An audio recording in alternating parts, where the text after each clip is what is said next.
நண்பர்கள் அனைவருக்கும் வணக்கம். பார்த்திங்கன்னா, தினம் ஒரு மந்திரம் நான் உங்களுக்கு சொல்லித்தரேன். இப்போ இருக்கிறதுலே ஒரு பிரதானமான மந்திரம் எடுத்திங்கன்னா சிவமந்திரம். ஓம் நம சிவாய. ஓம்ங்கிறது கணபதிக்குரியது. நாங்கிறது பிரம்மா சரஸ்வதிக்குரியது. மாங்கிறது விஷ்ணு லக்ஷ்மிக்குரியது. சி ருத்ரன் பார்வதி. வா மகேஸ்வரன் மகேஸ்வரி. யா சதாசிவம் மனோன்மணி. இப்படி உங்களுக்கு பார்த்திங்கனாக்கா அந்த மந்திரத்தில் இத்தனை கடவுள்கள் அடக்கமாக. இந்த மந்திரத்தை நம்ம எப்படி சொல்லணும்னு கேட்டிங்கன்னா, ஓம்ங்கிறது ஓம் அப்படியே மூச்சு அப்படியே இழுக்கும்.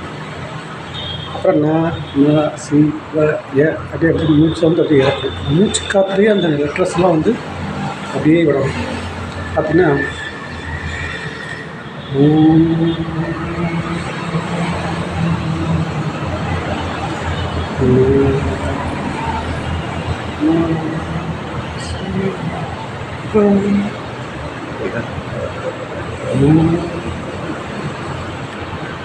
ஓம்ங்கிறது அப்படியே மேலே மூச்சு அப்படி விட்டு அந்த மூச்சு அப்படி விடுறீங்க இல்லையா, விடும்போது ந சி வ ய அப்படின்னு சொல்லி அதை நம்ம விடணும்.